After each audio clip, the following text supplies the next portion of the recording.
afande iyo modoka yafungua njia ikabisota yafande mwenyewe kuri vora afande mwenyewe kuri vora kuko afande mwenyewe kuri vora kabisa yitwara abamotari baravuga ngo turaguherekeza afande aritwara bakuzi bakivi bacu murebe afande mwenyewe anashibeba kabisa fande aritwara nguyu fande uburyo abayitwaye abamotari baramuvugiriza amahoni fande rwose abayimanukira uretse abamotari baravuga ngo turakurikira fande atirekeresha turakurikira fande abamotari biraye umuhanda kugira baherekeze fande abamotari baherekeje guverineri wa Nord Kivu ngo bamugeze kuri province kuko ngo bakoreye umuti kuko bakoreye ibintu byose urabona uburyo abamotari baherekeje fande abamotari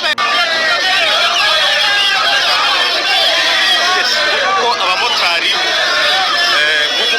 bari kugenda baririmbira guverineri abamotari bari kugenda baririmbira guverineri ubona ko babyishimiye rwose ati nyabuneka gavana mwaratubohoye ntimuzava ahangaha rwose ntimuzava i Goma ntimuzavanduke ahubwo turabakeneye ko mugera n'i Kinshasa abamotari ku buryo bamanitse amaboko guverineri ngira ngo murabibona neza yitwa M23. Iyi M23 ikomeje kugenda yigarurira abaturage mu duce tugiye dutandukanye. Reka nkubwire ngo niba ari ubwa mbere ugeze ku byegeranyo Empire, kora subscribe ukore kunzogera kugira ngo uzajye ushaka kugenda ubona amakuru yizewe kandi uyabonere ku gihe.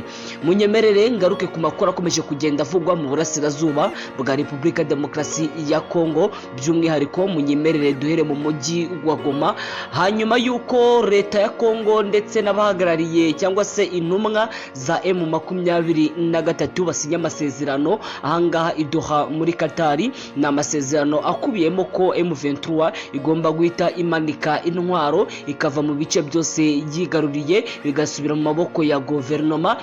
Kuri uyu munsi rero abaturage bari benshi mu mujyi wa Goma, yitwa guverineri wa Goma ariko uri ku butegetsi bwa M23, ubwo yageraga mu mujyi wa Goma yakiriwe bidasanzwe. Abaturage bari benshi, ngira ngo mwabibonye tubitangira, intare za Sarambwe rwose zageze mu mujyi wa Goma zakirwa mu buryo budasanzwe.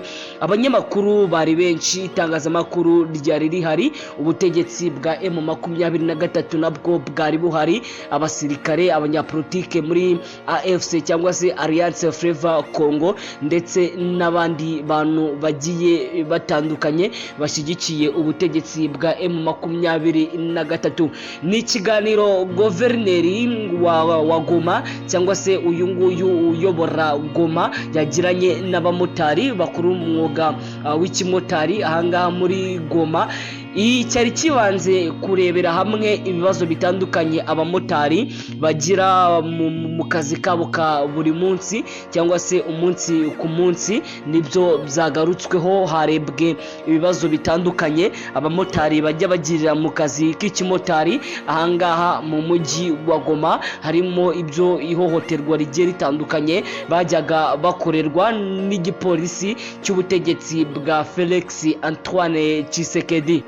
Kimwe mu bintu wamenya rero nuko ubutegetsi bwa M23 bwaganiriye n'abamotari, ubwo nukuvuga ngo n'abaturage baturiye umujyi wa Goma ndetse by'umwihariko abakora umwuga w'ikimotari ahangaha mu mujyi wa Goma. Baganiriye barebera hamwe ibibazo bigiye bitandukanye bikomeje kugenda bisatira cyangwa se bigera kuri abangaba bakora umwuga w'ikimotari.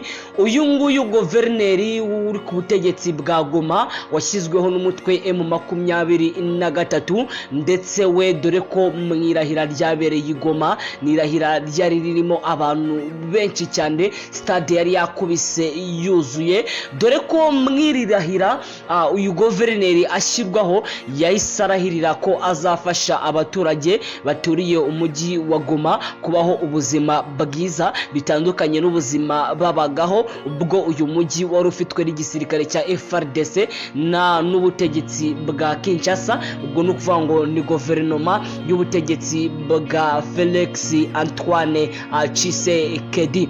Uyu nguyu guverineri rero yaganiriye n'aba baturage by'umwihariko abamotari, bamubwira ibibazo bitandukanye ndetse nawe abizeza kubikemura, abahereza n'umurongo kuri ibyo bibazo bigiye bitandukanye, abereka uburyo bizakorwa, abereka uburyo bakemura ibibazo ahanga muri Repubulika Demokarasi ya Kongo, ndetse no kubakuriraho ibintu bimwe na bimwe bigiye bitandukanye, aho twakomoza nko ku kibazo cy'imisoro, ikibazo cyo guhenda kwa essence n'ibindi bintu bigiye bitandukanye. Uyu guverineri rero w'intara ya Kivu y'Amajyaruguru by'umwihariko akaba na guverineri ubarizwa muri uyu mujyi wa Goma, aganiriye rero amaze kuganira ibiganiro bitandukanye n'abangaba bamotari bo muri Goma. Abamotari rwose bakoze agashya, dore ko imodoka ya guverineri bayiherekeje rwose bavuza amahoni, babwira uyu nguyu guverineri ndetse n'intare za Sarambwe mu rusaku rwinshi cyane. Bababwiraga bati turabasabye ntimukave igoma, muzahagume rwose, turatuje,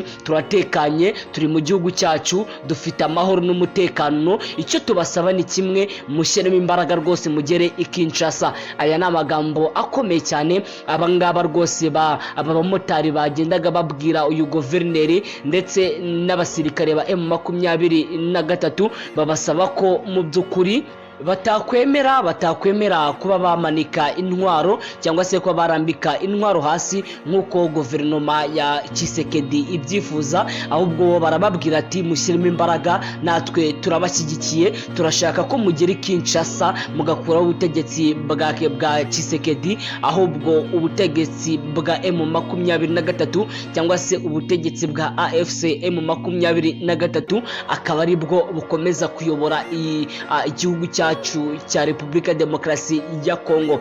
Abaturage rero by'umwihariko abamotari baherekeje uyu guverineri wa Goma, baramuherekeza rwose bamugeza kuri ofisi bavuza amahoni. Abashinzwe umutekano wa guverineri bagerageje guhagarika abamotari ariko biba iby'ubusa, dore ko abamotari mu byishimo bidasanzwe babonaga ko banezerewe, babonaga ko bishimiye guverineri ndetse by'umwihariko n'ubutegetsi bwa Felix Antoine Tshisekedi. Ntibahwema kugaragaza ko biteguye kuba bafatanya n'intare za Sarambwe, ariko ubu butegetsi ngo bakaba babuhirika, bakaba babukuraho, byaba biciye mu buryo bwa demokarasi, byaba biciye mu buryo bw'intambara. Icyo abangaba abaturage bashaka nta kindi ni ugukuraho ubutegetsi